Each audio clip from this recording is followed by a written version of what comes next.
Combien de temps passes-tu en train de pleurer? Et combien de temps passes-tu en train de prier?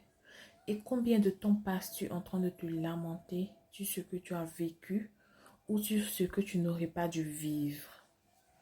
Oui, si tu comptes ce temps-là, ce temps que tu as pris pour te lamenter sur les abus, ce temps que tu as pris pour te dire que tu ne méritais pas ça. Et pourquoi c'est à toi que c'est arrivé? C'est le temps que tu prends pour bâtir un hôtel. Oui, un hôtel sur lequel tu t'appuies toi. Un hôtel sur lequel tu viens, tu médites les choses qui te sont arrivées, qui ne sont pas bien. Des choses qui te sont arrivées, qui ne devaient pas t'arriver.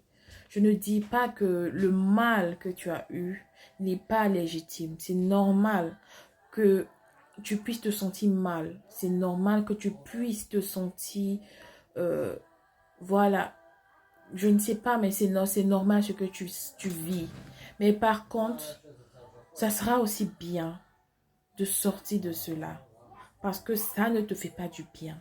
Et à chaque fois que tu t'appuies toi sur ton sort, puis-toi sur ton sort, puis-toi, à chaque fois que tu t'assois et que tu te dis que tu n'aurais pas dû vivre, oui, mais et après, la vie passe, les temps passent. Et que, qu'est-ce que toi tu fais? Moi, en tout cas, c'est ce que Dieu m'a appris, oui. Parce que j'ai subi aussi des abus étant enfant. Il y a des choses que je ne devais pas vivre, que j'ai vécues, qui n'étaient pas normales. Et aussi longtemps, jusqu'à, pas maintenant, mais aussi longtemps, jusqu'à il y a peu de temps, je m'apitoyais sur mon sort. Je pleurais à chaque fois que je pensais à certaines situations. Et je me suis rendu compte que ça ne me faisait pas de bien. Au contraire, ça me faisait que du mal. Ça faisait que je n'arrivais pas à passer à autre chose. Autre chose pour qui? Parce que tes agresseurs, là, eux, ils passent à autre chose.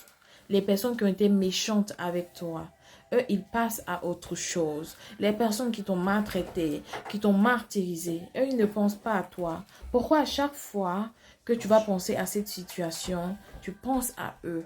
Est-ce que c'est une vie pour toi? Est-ce que tu mérites cette vie-là? Réfléchis-y, pense-y. Parce que oui, tu ne mérites pas cette vie. Tu mérites de passer à autre chose. Tu mérites d'oublier. Tu mérites de pardonner. Oui, parce que sans le pardon, tout cela ne peut pas venir. Moi, en tout cas, c'est comme ça que j'ai découvert. C'est comme ça que Dieu m'a parlé. Et il m'a dit, Katia, pardonne. Parce qu'au début, je disais, je pardonne, je pardonne. Mais à chaque fois que je pense à la situation, je me mets à pleurer. Et là, je demande, mais Seigneur, pourquoi? Il me dit, non, tu n'as pas pardonné. Ta chair n'a pas pardonné. Tu n'as pas pardonné à la situation qui est arrivée. Tu n'as pas pardonné aux personnes qui t'ont fait du mal. Parce que le vrai pardon donne la paix. Le vrai pardon donne la joie. Le vrai pardon donne le bonheur. Et je dis, Seigneur, je ne sais pas comment faire. J'ai envie de pardonner pour moi d'abord, pas pour les autres. Parce que crois-moi que quand tu décideras de pardonner pour toi, tu seras heureuse. Heureuse. Tu seras déchargée d'un fardeau qui ne dit pas son nom. Et c'est comme ça que Dieu m'a aidé parce que moi, je n'y arrivais pas. J'ai pardonné à la situation. J'ai pardonné aux personnes qui m'ont fait du mal. J'ai pardonné à tout. Et je vis mieux. Quand je repense à cette situation, je n'ai plus mal. Quand je repense à cette situation-là ne me fait plus pleurer. Alors j'ai vraiment su là que j'ai pardonné. J'ai vraiment su que j'ai tourné la page. J'ai vraiment su que je suis passée à autre chose.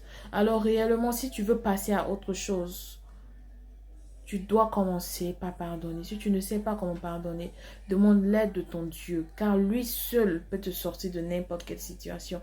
Lui seul peut faire de telle sorte que ton cœur soit allégé et soulagé.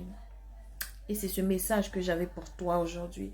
Et shalom et que toute la gloire revienne à Dieu. Amen.